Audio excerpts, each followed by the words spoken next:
Hello and welcome to the Toy Factory Fixer Post-mortem, game development in an hour a day, by me, Gianfranco Berardi, owner of GB Games LLC. You might be here because you're someone who doesn't have a lot of spare time and you want to make games anyway, and I'm going to tell you how I did it. Again, I'm Gianfranco Berardi, my pronouns are he, him, his, and I encourage curiosity and support creativity through my solo indie game development studio, GB Games LLC. I officially founded the company in 2006. I went briefly full-time indie in 2010. I ended up getting a day job, or as I like to call it, going on corporate welfare in 2012, and I've been very, very part-time ever since. So to set the stage, in 2020, I had almost no income. I had gotten rid of ads on my website, which hadn't been paying for a very long time, and I didn't like the business model anyway. Any contract work that I used to have had dried up, and I had almost non-existent sales. Now I had a day job, but I wanted my business to start making money more. So how do I fix this? And what I came up with was the GB Games product development strategy. Freshly Squeezed Entertainmnent was supposed to be a regularly developed monthly polished prototype. So the idea was that I would make a high quality idea into an implemented game. I would give it away for free. Now, this wasn't supposed to be shovelware. I wasn't trying to throw garbage out there as fast as possible. I really wanted this to be something that people would enjoy playing, and it needed to be at a certain level of polish. But essentially, it was going to be an idea, a demo kind of an idea for a game where I give it away for free, and the reason I do that is because I want to lower the barrier to entry for people to find the game. I want people to play it, and at that point they might find that they enjoy the game, and I would ask them to sign up for the mailing list. And I have the GB Games Curiosities newsletter to allow them to give me feedback and allow me to send messages to them regularly. I send a monthly newsletter. And the idea here is that at some point there might be a game that resonates with a good number of the audience. People might find they really enjoyed one of these polished prototypes and say they want more. At which point I would then create a deluxe version of that prototype. And my plan was, instead of spending only a month making the game, I would spend maybe 3 months on it and release that, knowing that I had a ready audience who was interested in paying for that game. And that was my strategy. My first Freshly Squeezed Entertainment project, Toy Factory Fixer, my goals for that were that it was going to be a family-friendly game. No violence, just something that the whole family could enjoy and everyone would have peace of mind playing. I wanted it to have an accessible interface. A wide range of people should be able to play this. It should be educational in nature. I didn't want to make something that was a mindless time waster. And my goals for the project in terms of results is that I wanted to get at least 10 downloads in the app stores and at least 1 new subscriber for the GB Games Curiosities newsletter. I didn't know what to expect, so these numbers I thought were low, and at the same time I thought, well, I might hit them, and then once I learn what numbers I actually get, then I can adjust my goals going forward. And my goal for this 1-month project was to ship it by Christmas of 2020. So here's what actually happened. I made a kid-friendly game, and I think the interface is fairly accessible. People who have played it have told me that they've enjoyed it and even played with their children. The game requires more thinking than dexterity, and I'm pretty proud of that. And by January of 2022, I had 106 downloads. Did almost no promotion for that, so there was maybe a blog post and some social media posts where I announced the game. And in terms of new subscribers, I have received 3 subscribers since the release of the game, as of January 2022. And 5 during the development of the game, which I will count as well. But you'll notice that I didn't ship it by December of 2020. I took an entire other year to develop the whole game. So I underestimated just how much time I had available to work on this game. So if you want to know more details about the postmortem, I did publish a blog post in which I talked about what went right, what went wrong, and what I learned. You might be interested in that. But this presentation is going to focus on the idea that if you're working slow and steadily, you can still eventually get a game finished and published and released out into the world. To give some history here, back in roughly 2004, in my early 20s, and when I was single, I had a day job, and I've calculated that, let's say, took 8 hours, and sleep was another 8 hours, and let's say it took an hour to eat a meal, and I had 3 meals a day, that would be another 3 hours. And my commute and various other things like brushing my teeth and such, that maybe took another hour.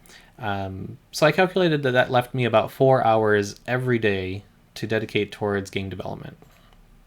And in 2010, and when I went full-time indie, I no longer had a day job. I no longer had to commute to a day job. I didn't have meetings to worry about. All of those hours could now be dedicated towards game development, and that's amazing. Today, I have a day job again. So that's, again, 40 hours a week working for someone else. In the before times, before COVID, I had a commute and had to deal with that. And various other duties related to the day job. There was also the regular hygiene, sleep, shower, meals, and things like that. And I've learned in my older age that it's important to have hobbies. It's important to focus on things like exercise and spending some time improving myself. But what else is happening today compared to when I was in my 20s is that I now have a family. I also have time that I spend with them. I have time with my wife. I hang out with the kids. I chef, just take the kids to various activities and school and things like that. So there's a lot of things going on. And for anyone who has kids, you know this already, but kids make everything take twice as long. So what I've found is that, and especially when at the height of the COVID pandemic, when the kids aren't around and I have 2 hours free to work on game development, then I might actually get about 2 hours of game development done. You know, there's some startup time, there's some figuring out what I need to work on, and then there's the actual work. If the kids are around, somehow those 2 hours disappear, or at least a good chunk of them. It's kind of amazing. And I know that my wife won't be happy if I lock myself in my office while she does all the parenting and the cooking and the cleaning. But she also knows that my business is important, and so how do I make this work? What I do is I'm a very, very part-time indie game developer. I could go full-time again. I know there's various things, like I could take out a loan or find grants. I could partner with somebody. I could do any number of things to get funding that you might see normally talked about for people who work on major indie games. But there's just various things I need to take into account, and that's a topic for a different presentation. So how do I currently arrange my day? I get up fairly early to work at the day job, and part of this is because working remote means I can sometimes partner with people from other countries, and I need to work around their time zones. And I got used to that time, and I thought, you know what? Getting up early is great because, I was already waking up early, but my morning kind of felt like it was being lost to various things. But now that I immediately have a day job that I'm working on, I get done with the day job early. And what I find is that the afternoon, right before we need to worry about dinner, is prime time for me to work on game development. Everybody knows that I'm still working at that time, at least in the household. And theoretically, if I take advantage of all that time, I should be able to do over 7 hours of game development a week. Of course, things are not always so straightforward. There's always other activities. There's sometimes the day job runs long on some days. Sometimes the kids have an event I have to take them to, or there's a bloody nose or something going on. Kids, right? So let's say I get about an hour a day. It's not a lot of time, especially compared to 4 hours a day for being single and doing this part time, and definitely compared to an 8 hour day for someone doing it full time. But somehow I make this work out. I've done this before. My first major project in what I call my modern era for GB Games is Toydle's Leaf Raking. It's a leaf raking business simulation, and I started it in 2015 and got it published in 2016, and I'm still continuing to update it. And then I did some client work. This game, Continent Race, I made for a family in Chicago, and I started that in 2017 and finished it in 2020. There was still some work every so often to update it for various app stores, but someone was actually paying me to do this work, so that was kind of nice. And I did it again with Toy Factory Fixer. I started it at the end of November of 2020, and I managed to finish it over a year later, and this is the corpus that we are now discussing. So here's how I think I did it. Again, I just want to remind everyone, your mileage may vary. This is how it worked for me. I understand that not everyone has the same situation. Not everyone will be able to make this work for them. They might need to do a completely different thing.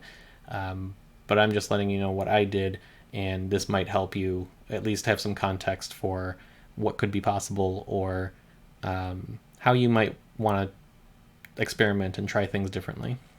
So we'll start with making it a daily habit and ritual. A big part of this is that it kind of gets around the idea that if I just say I'm going to do something, I'll do it. Like there's various things, like I'd like to lose weight, and then like my behavior says otherwise. But if I make it my lifestyle to do something different, then I should see my results that match what my intentions were. In this case, I'd like to make a game, but if I don't actually spend time doing game development, then that game will never get made. You might have heard of Jerry Seinfeld's chain method. A comedian once asked Jerry Seinfeld how he could be a great comedian, and Seinfeld mentioned this idea of working on jokes for a day, and when you do, cross it off on your calendar. And every day you do this, you then have noticed you'll have a chain of X's, and your goal at that point is to never break that chain. Always do something every day. This also works with some philosophies of work. This book, Deep Work by Cal Newport, I think is incredibly fascinating, and I suggest reading it if you can. What I'm doing is what he would call the rhythmic philosophy of deep work. So there is a regular rhythm to the work I do.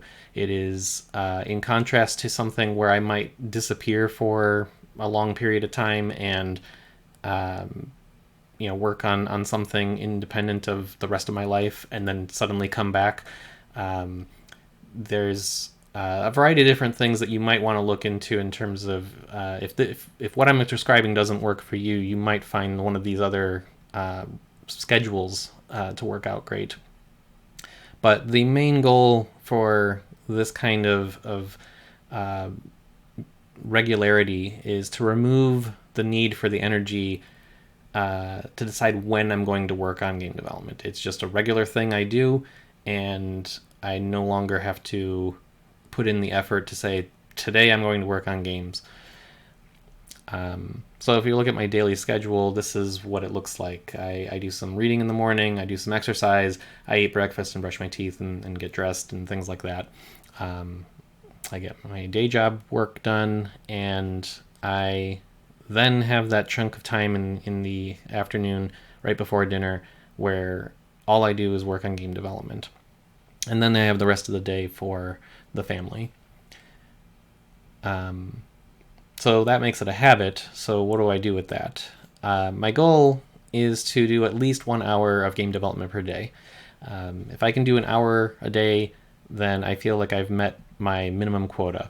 And it doesn't have to be all at once. It ideally would be if I can sit and work on the game for that much time or longer all at once, then I can concentrate more. I don't have to worry about being interrupted. But sometimes that doesn't happen. So sometimes what I find is that I end up having 15 minutes here or 7 minutes there.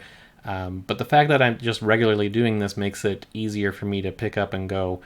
I think maybe I'm more distracted than I realize, but it works for me to at least hit my quota. Obviously, more time in game development is better.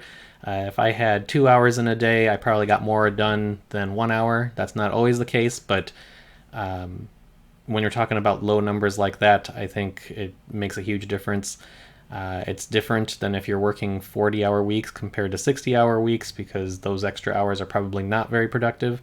But the difference between 1 hour and 2 hours is night and day sometimes.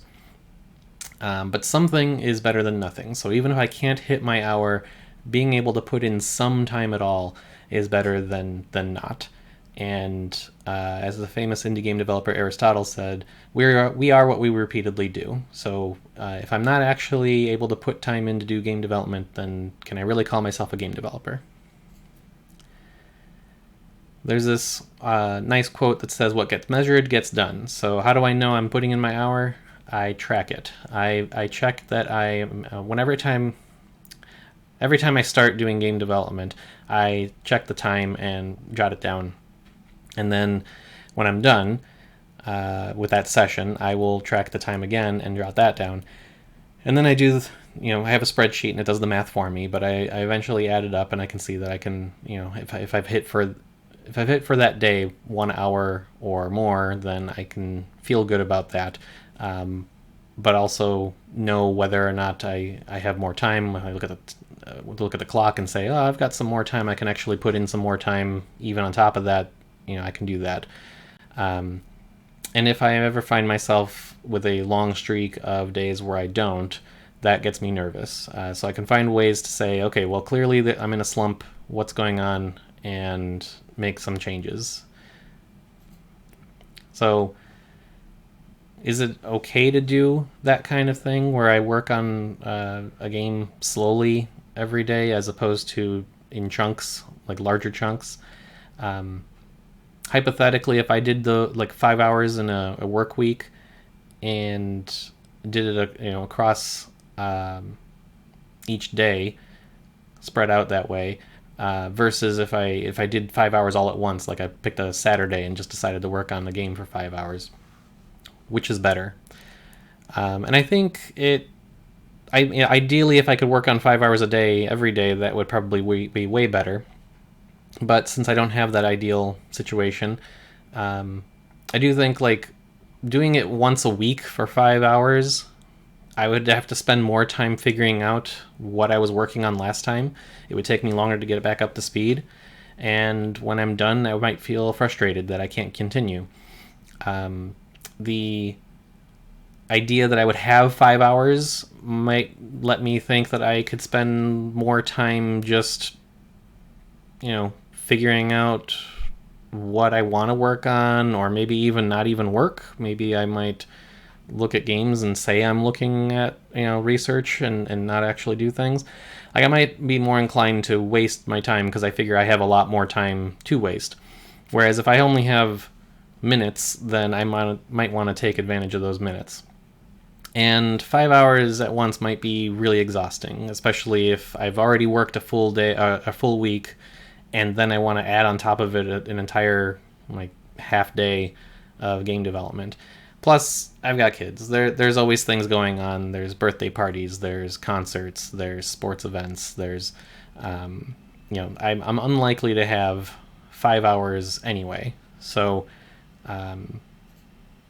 with 1 hour days, it's limited, but I know it can add up. And what is nice, what I find really beneficial, is that every single day I know what I was working on because I literally just worked on it yesterday. I don't have to worry about remembering a week's effort, or a week hasn't passed since I did the last development. So I know that I've got what I was working on right in front of me.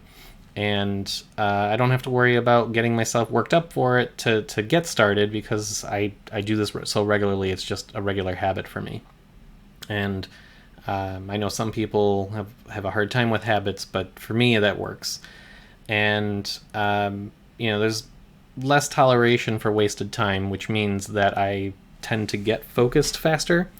It does mean that if I don't get focused, that a day passes and it's a big lost opportunity for me. And the thing about the fact is I have a full-time job is that I've already worked for a while and I might not feel like I want to sit there for a little bit longer.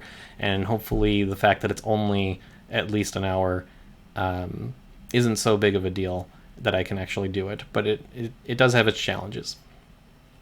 So why not just every so often do both? Why don't I do a 5-hour day and have 1-hour days? It could be the best of both worlds. And I've kind of already talked about that. I need time for other things. I get exhausted a lot more today than I did maybe 10 or 20 years ago. I also don't have a lot of paid time off that I can dedicate to just my own efforts. Sometimes there's vacations that I need to account for. And this is one of the things that I would suggest, like, if you can avoid getting a day job, don't get a day job, because then you get to control your time off.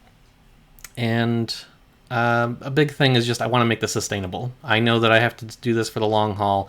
I cannot afford to exhaust myself to the point where I can't recover right away, and then I end up, losing productivity in the long run. So if I'm focusing on getting a daily minimum of output, where does that go?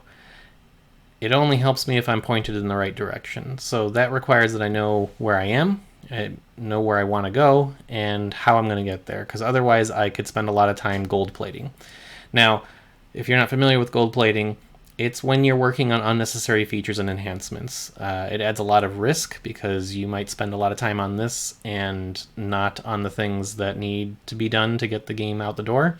But it also adds development time, and I don't have time as it is. I don't have time to work on things that I didn't have planned. And it's just, adding things that don't actually help with the game might be fun for me. It might be interesting work, but it wouldn't be great for being able to actually publish things. An example that I remember reading once was about a game company that was making a game, and they had a developer that they assigned to create a button on a certain menu. And this developer disappeared for months. Nobody knew where this person went. And, this was back in the days before they did regular check-ins for progress and such. Eventually this person came back and they had created an entire button framework. So they had code and libraries set up so that if you wanted a button, you can make a button of any type, for any need, for any different context that you might expect. And that's great, but that was a lot of time spent when they literally needed a button on one screen. That could have been done probably within, minutes. And instead this person spent all that time, and that was a waste. I'm sure that button framework may get used in the future, but it slowed down everything else, and I can't do that. Which, of course, I did do that. For Toy Factory Fixer, I thought I wanted to have some kind of rustic workshop kind of background for the game. And I spent quite a bit of time looking online for resources, for references and things I could find that would help me decide, like, oh, this is how I want the game to look. And I came across The Woodwright Shop by Roy Underhill. Fascinating show that I kind of wish I had known about before, because it seems like a fun show on TV. But I liked the way this picture specifically looked. So I thought, okay, I will create a background kind of that looks similar to this. And I don't know how long I spent on actually creating the image that you see on the right. I wanted this to be the menu background for the game, and ultimately what I remembered at the end of this was I am not a professional artist. no matter how much time I was going to spend on this, it was not going to look great. And I don't know how long I spent on it, but it was too long for all that. This image is not great, but it was the best I could do at the time, and I really wish I hadn't spent time on that, but I did. So avoid gold plating. An important thing for focusing on outcomes is knowing what done means. So that's the situation where you might work on something and you don't know where you're going with it. So you should know what you're working on, and you should know what not to work on. And so every time you are sitting down to work, you work on that thing specifically. Now, some people might find that a bit rigid, but this is where planning, and updating the plan is perfectly fine. Nobody says that you make a plan and then have to sit with it for years. You might just say, oh, I just realized something, and add it to your plan. And again, I'm a solo indie game developer. I didn't have to have a whole meeting with someone else to say what the priority was. I could just make that decision.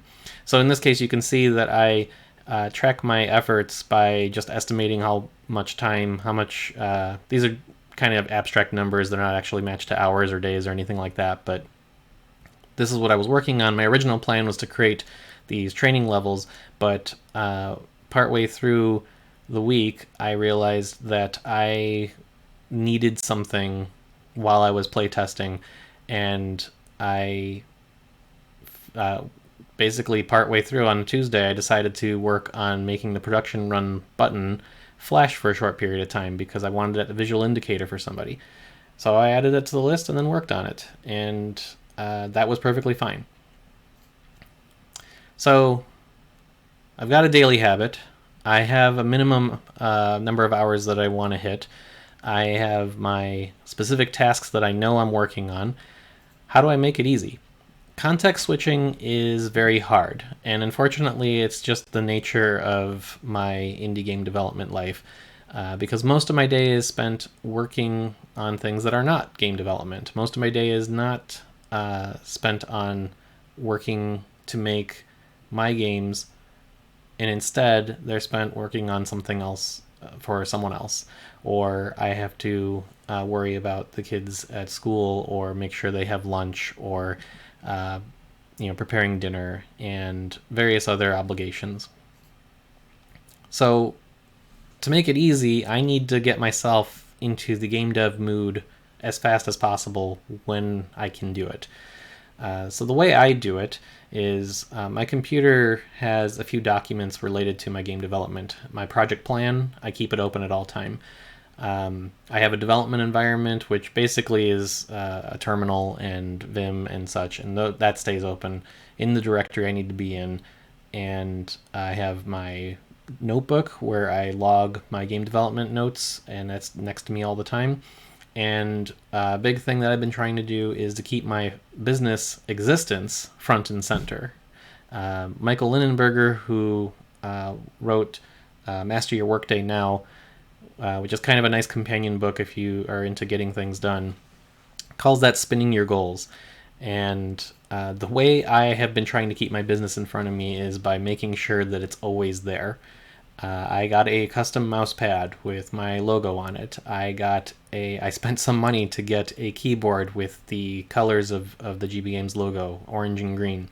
I got an orange chair, which cost a bit of money, specifically because nobody makes orange chairs, and so this was my main option. I got custom protectors for my phone that have my logo on it. I even got the encouraging curiosity and supporting creativity on my latest phone. I got custom license plate for my car, and I have a Lego plate for my light switch, and I managed to put my logo on there too. I did all this because I wanted it to be in my face that I had a business, because it's easy to forget when I'm not working on it. And what am I doing when I'm working somewhere else? I don't go to work. I say I go to the day job.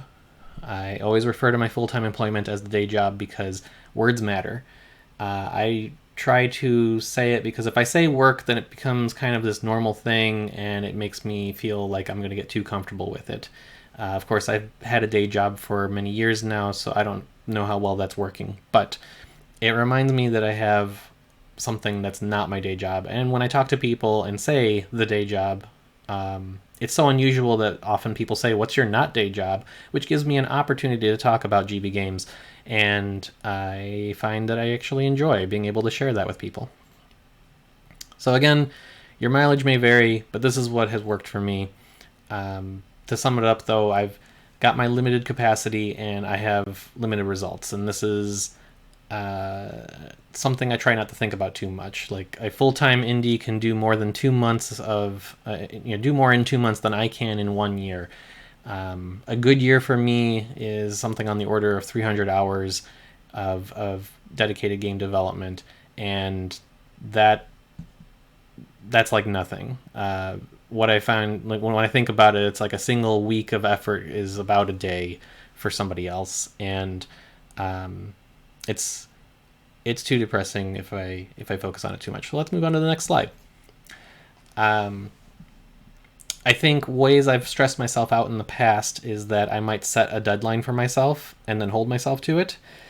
That is completely unrealistic. So for this project, I wanted to get a game out the door in 1 month, and it was definitely not realistic. By the end of the month, I did not have something that was, if it was playable at all, it was probably completely.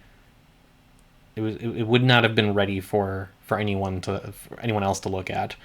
And what's fun is that when you're idle and looking at the news and seeing other game developers making smash hits and getting a lot of success for something they've been working on for years, or maybe it's their first game and suddenly they're doing really well.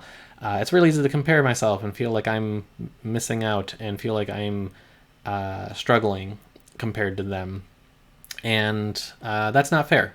I'm seeing some big success story for them and not seeing all the effort they've put in, not seeing all the failures they've had, not seeing the fact that they might have a spouse who's supporting them the whole time, and so they haven't had to worry about also working a day job, or they've been working on games for many years and this is just one more game for them that just happened to hit some zeitgeist for them.